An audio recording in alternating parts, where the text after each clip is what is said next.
Hello student, welcome to FJ chemistry. आज हम discuss करते हैं concentration of solution for class 12th। आज हम कंसंट्रेशन ऑफ सॉल्यूशन को in term of molarity and molality term में पढ़ेंगे। नॉर्मलिटी को हम नेक्स्ट वीडियो में कंप्लीट करेंगे। तो आज की वीडियो में फर्स्टली हम पढ़ते हैं मोलारिटी। क्या होती है मोलारिटी, इसके आपको यूनिट, डेफिनेशन एंड फॉर्मूला पता होना चाहिए। अगर हम मोलारिटी, नॉर्मलिटी या मोलालिटी की बात करें तो आपको ये सारा बेस होता है इसका यूनिट। फर्स्टली आपको क्या याद करनी है, यूनिट। यूनिट से ही हम डेफिनेशन बना सकते हैं और डेफिनेशन से ही हम फॉर्मूला बना देंगे। तो मोलारिटी की यूनिट क्या होती है, मोल पर लीटर। अब ये जो मोल होता है ये अपर पोर्शन ये किसके लिए होता है, ऑलवेज सॉल्यूट के लिए, और लोअर पोर्शन किसके लिए है, यहाँ ये सॉल्यूशन के लिए। तो आप इसको, अगर आपको यूनिट हो जाएगी याद, यूनिट क्या है, मोल पर लीटर, तो हम इसको कैसे डिफाइन करेंगे, number of moles of solute, किसके हैं ये, सोल्यूट के। Number of moles of solute present in 1 litre of solution, ये क्या हो जाएगी इसकी definition. Number of moles of solute present in 1 litre volume of solution termed as molarity. तो अगर आपने यूनिट याद की है, इसी यूनिट को आपको पता होना चाहिए कि ये मोल किसके हैं, सोल्यूट के, और लीटर में जो वॉल्यूम है ये किसका है, सॉल्यूशन का। तो आप लिख सकते हो mole of solute present in 1 litre of solution termed as molarity. अब मोलारिटी को हम रिप्रेजेंट करते हैं कैपिटल M से, ठीक है। अब आइए इसका हम क्या करते हैं, फॉर्मूला। अगर आपको यूनिट याद है, यूनिट से हमने डेफिनेशन लिख लिया, अब इसी से हम फॉर्मूला बना सकते हैं। तो मोलारिटी का फॉर्मूला क्या आएगा, मोलारिटी इक्वल टू क्या है, पहले ये मोल, किसके मोल हैं, सोल्यूट के। तो आपको क्या लिख देना है, मोल्स ऑफ सोल्यूट अपॉन में ये लीटर में वॉल्यूम है, और ये वॉल्यूम किसका है, सॉल्यूशन का। तो क्या हो जाएगा, वॉल्यूम ऑफ सॉल्यूशन। तो फॉर्मूला आएगा molarity equal two moles of solute upon volume of solution. अब मोल्स ऑफ सोल्यूट, सोल्यूट के मोल्स को हम किससे रिप्रेजेंट कर सकते हैं, स्मॉल n से, और volume of solution represented by V। Molarity को किससे रिप्रेजेंट कर रहे हैं हम, M। तो आपका ये हो जाएगा M equal to N upon V। अभी जो वॉल्यूम है ये आपका किस में है, लीटर में होना चाहिए। अब we know that number of mole, mole number किसके इक्वल होते हैं, W अपॉन M। क्या है ये, W है मास और M है मोलिकुलर मास। ये मास होता है ग्राम में और ये होता है मोलिकुलर मास। अगर कोई मोलिक्यूल है तो उसके लिए आप मोलिकुलर मास यूज़ करोगे, और अगर कोई एटम होगा तो उसके लिए आप एटॉमिक मास यूज़ करोगे। तो मोल नंबर के प्लेस पे हम क्या लिख सकते हैं, मास इन ग्राम अपॉन मोलिकुलर मास। तो n की वैल्यू अगर हम इस फॉर्मूले में पुट कर दें तो n इक्वल टू हमने क्या पढ़ा, W अपॉन M। V का V रहेगा। अब आपके मोस्टली न्यूमेरिकल में ये वॉल्यूम आपको मिलीलीटर में गिवन होता है, किस में, मिलीलीटर में। तो जब हम मिलीलीटर को लीटर में कन्वर्ट करेंगे तो we know that 1 millilitre equal to 1 upon 1000 litre. तो आपका ये 1000 ऊपर चला जाएगा। तो ये फॉर्मूला आपका सबसे इम्पोर्टेंट है और इसी फॉर्मूले से रिलेटेड न्यूमेरिकल पूछे जाएंगे। तो आपको ये याद रखना है, मोलारिटी का फॉर्मूला क्या आता है, molarity equal to W upon M into V, और अपॉन में यहाँ क्या आ जाएगा आपकी ये 1000। अब यहाँ ये M किसको रिप्रेजेंट कर रहा है, मोलारिटी को। V क्या है, हम पढ़ चुके हैं, वॉल्यूम ऑफ सॉल्यूशन। W क्या है, मास ऑफ सोल्यूट, जिसकी वैल्यू सॉल्यूशन में ऑलवेज क्या रहती है, कम। स्मॉल m क्या है, मोलिकुलर मास ऑफ सोल्यूट। ये अब हम मोलारिटी से रिलेटेड एक न्यूमेरिकल देख लेते हैं। क्या गिवन है, 4 gram caustic soda, caustic soda formula होता है NaOH का, dissolved in 100 ml of solution. क्या कह रहे हैं ये कि 4 ग्राम कास्टिक सोडा है जिसको डिज़ोल्व किया गया है किस में, 100 ml सॉल्यूशन में। Calculate molarity of the solution, और क्या करनी है, मोलारिटी कैलकुलेट करनी है। तो पहले आपको क्या है, यहाँ जो डिज़ोल्व किया जाता है हमने पढ़ा है ना पहले प्रीवियस वीडियो में भी कि जिसको हम डिज़ोल्व करते हैं वो ऑलवेज़ क्या होता है, सोल्यूट, और जिसमें डिज़ोल्व किया जाता है वो होता है आपका सॉल्वेंट। तो यहाँ बोल रहे हैं कि 4 ग्राम जो कास्टिक सोडा जो एज ए सोल्यूट बिहेव कर रहा है वो किस में डिज़ोल्व किया गया है, 100 ml ऑफ सॉल्यूशन में। तो आपको यहाँ गिवन है मास ऑफ सोल्यूट, जिसको हम किससे रिप्रेजेंट कर रहे हैं, स्मॉल w से। तो ये मास ऑफ सोल्यूट, सोल्यूट क्या है यहाँ, कास्टिक सोडा, कितना मास गिवन है इसका, 4 ग्राम। अब हमें जब स्मॉल w की वैल्यू होती है तो आपको याद रखना है स्मॉल m भी पता होना चाहिए भाई, मोलिकुलर मास। तो मोलिकुलर मास ऑफ NaOH कितना आएगा, तो Na का जो एटॉमिक मास होता है वो होता है 23, ऑक्सीजन का एटॉमिक मास होता है 16 और हाइड्रोजन का होता है 1। तो जब हम इन सब एटम के एटॉमिक मास को ऐड कर देंगे तो हमें क्या मिल जाएगा, मोलिकुलर मास कितना आएगा, 40। वॉल्यूम गिवन है 100 ml। अब आपको क्या फाइंड करनी है, मोलारिटी हमें फाइंड करनी है। तो आपको मोलारिटी का फॉर्मूला पता होना चाहिए, molarity equal to W/m into V। अब V वॉल्यूम किस में गिवन था, मिलीलीटर में। तो मिलीलीटर को लीटर में कन्वर्ट करने के लिए हमें 1000 से डिवाइड करनी है, वो आपका ऊपर चला जाएगा। अब small w mass of solute कितना गिवन था, 4 ग्राम। मोलिकुलर मास ऑफ NaOH कितना आया, 40। वॉल्यूम कितना गिवन है आपको, 100 ml। तो आप क्या कर दोगे, इन तीनों ज़ीरो से ज़ीरो कैंसिल हो जाएंगे, 4 से 4 कैंसिल हो जाएगा, तो आपका आंसर क्या आएगा, 1। अब इसकी हम यूनिट पता है क्योंकि आंसर हमें यूनिट के थ्रू यूनिट विद यूनिट लिखना है। तो आपकी यूनिट क्या बताई थी मोलारिटी की, मोल पर लीटर। और आपको आप इस टर्म में भी लिख सकते हो 1m। इसका मीनिंग भी क्या है कि मोलारिटी की वैल्यू कितनी आई आपकी, 1। नेक्स्ट जानते हैं मोलालिटी।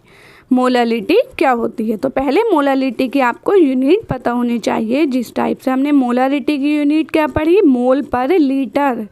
तो मोलालिटी की यूनिट क्या आएगी आपकी, मोल पर किलोग्राम। क्या डिफरेंस है मोलालिटी एंड मोलारिटी में, वहाँ आपका वॉल्यूम होता है और यहाँ आपका मास गिवन है। वहाँ वॉल्यूम सॉल्यूशन का होता है और यहाँ मास होता है सॉल्वेंट का। ठीक है, तो यूनिट क्या होगी मोलालिटी की, मोल पर किलोग्राम। अब ये मोल किसके हैं, अपर पोल्यूशन सोल्यूट का है, और ये आपके जो किलोग्राम में मास गिवन होगा ये होगा सॉल्वेंट का। आपको ये बहुत स्पेशली याद रखना है कि मोलालिटी में जो ये मास गिवन होता है ये सॉल्यूशन का नहीं होता, किसका होता है, सॉल्वेंट का। और ये मोल नंबर अपर पोजीशन ऑलवेज ये सोल्यूट का ही रहेगा। तो हम डिफाइन कैसे करेंगे इसको, the number of moles of solute present in 1 kilogram of solvent, किसमें, सॉल्वेंट। तो मोल ऑफ सोल्यूट प्रेजेंट होंगे किसमें, 1 किलोग्राम ऑफ सॉल्वेंट में, उसी को हम क्या बोलेंगे, मोलालिटी। तो ये आप कर सकते हो easily define. It is defined as moles of solute present in 1 kilogram of solvent is known as molality। अब मोलालिटी का सिंबल क्या होता है, मोलालिटी के सिंबल को हम स्मॉल m से रिप्रेजेंट करते हैं, लेकिन आपको इसको रिप्रेजेंट m से कर सकते हैं, बट फॉर्मूले में स्मॉल m हमारा मोलिकुलर मास भी होता है। तो आप कोशिश करना कि मोलालिटी को आप नेम से ही लिखें। चलिए, तो डेफिनेशन के बाद अब हम यूनिट के थ्रू ही फॉर्मूला लिख सकते हैं। तो मोलालिटी इक्वल टू, ये मोल किसके मोल हैं, ये सोल्यूट के। तो हम कैसे लिख देंगे, moles of solute upon kilogram में ये क्या है, ये मास है किसका, सॉल्वेंट का। तो क्या आ जाएगा, मास ऑफ सॉल्वेंट। तो आपका फॉर्मूला हो जाएगा molality equal two moles of solute upon mass of solvent. अब मोल्स ऑफ सोल्यूट को हम रिप्रेजेंट कर सकते हैं स्मॉल n से, और मास ऑफ सॉल्वेंट किससे रिप्रेजेंट करते हैं हम, कैपिटल W से। और सॉल्वेंट का मास सॉल्यूशन में क्या रहता है, ज़्यादा रहता है, सोल्यूट का कम रहता है और सॉल्वेंट का ज़्यादा रहता है, किसमें, सॉल्यूशन में। इसीलिए हम इसको किससे रिप्रेजेंट करते हैं, कैपिटल W से। तो मोलालिटी किसके इक्वल हो जाएगी, N/W। अब ये जो W है मास है सॉल्वेंट का, ये किस में होना चाहिए भाई, हमने यूनिट में पढ़ा था ना किलोग्राम, ये होना चाहिए किलोग्राम में, ठीक है। अब N जो मोल नंबर है सोल्यूट के, तो मोल नंबर किसके बराबर होते हैं, W/M के। ये हम अभी पहले भी पढ़ चुके हैं कि mass in gram upon molecular mass, W का W रहेगा। अब न्यूमेरिकल में आपको जो मास ऑफ सॉल्वेंट होता है वो ग्राम में गिवन होता है, और इस ग्राम को हमें किस में कन्वर्ट करना होता है, किलोग्राम में। तो we know that 1 gram equal to 1/1000 kilogram.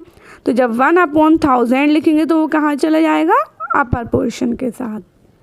तो फॉर्मूला आपको यही याद रखना है, for numerical molality equal to W/M into capital W।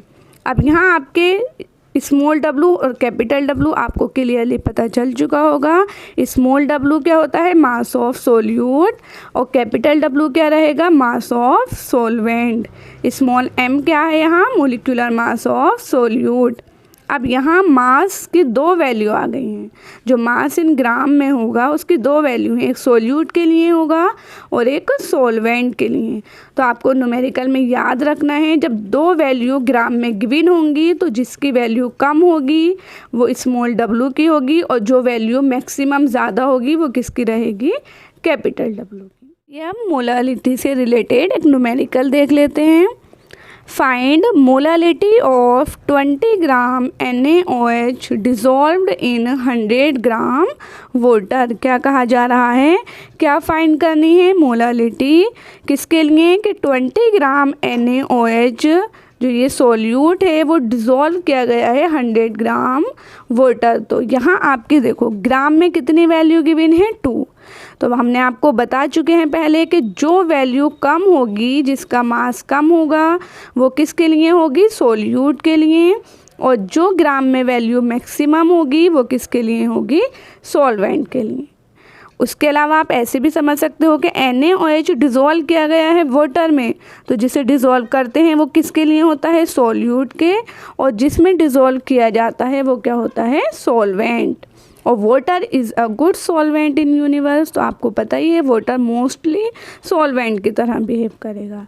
तो आपको न्यूमेरिकल में क्या गिवन है, मास ऑफ सोल्यूट जो मतलब NaOH है, जिसको हम स्मॉल w से रिप्रेजेंट करेंगे, कितना गिवन है, 20 ग्राम। मास ऑफ सॉल्वेंट जो वाटर है उसको हम कैपिटल W से रिप्रेजेंट कर रहे हैं, तो इसका मास कितना है, मास ऑफ वाटर कितना गिवन है, 100 ग्राम। मोलिकुलर मास, यहाँ आपका क्या आएगा, मोलिकुलर मास। तो मोलिकुलर मास ऑफ सोल्यूट, भाई स्मॉल m की वैल्यू, जहाँ स्मॉल w होगा वहाँ स्मॉल m की वैल्यू भी चाहिए हमें। तो स्मॉल m किसका है, मोलिकुलर मास ऑफ सोल्यूट है। सोल्यूट क्या है आपके पास, NaOH, तो इसका मोलिकुलर मास कितना आता है, 40। फाइंड क्या करना है हमें, मोलालिटी। अब मोलालिटी का फॉर्मूला याद होना चाहिए, ये आपको मोलालिटी का फॉर्मूला तो बहुत अच्छे से याद करना है डायरेक्टली। इसको आपको डिफ़ाइन करने भी आ जाता है, तो डेफिनेशन भी समझनी है। तो आपको सिर्फ यूनिट याद रखोगे आप, तो डेफिनेशन एंड फॉर्मूला आप इजीली याद रख सकते हो। मोलालिटी इक्वल टू क्या है formula, W/M into capital W। W की वैल्यू क्या दी है, स्मॉल W की वैल्यू आपको गिवन है 20 ग्राम। मोलिकुलर मास ऑफ NaOH कितना आया, 40। कैपिटल W की वैल्यू क्या है, मास ऑफ सॉल्वेंट 100 ग्राम। तीनों ज़ीरो कैंसिल हो जाएंगे, 2 रहेगा, 2 1 ज़ा 2, 2 2 ज़ा 4। अब 2 1 ज़ा 2 और 2 5 ज़ा 10, तो आपका क्या आया है, ये आंसर आ गया 5। और यूनिट क्या होती है मोलालिटी की, मोल पर किलोग्राम। और आप इसे ऐसे भी लिख सकते हो 5 और स्मॉल m, या आपको ये मोलल भी लिख सकते हो आप, ठीक है। तो 5 मोलल का मतलब क्या है कि जो मोलालिटी है वो कितनी आई है आपकी, 5। Thanks for watching.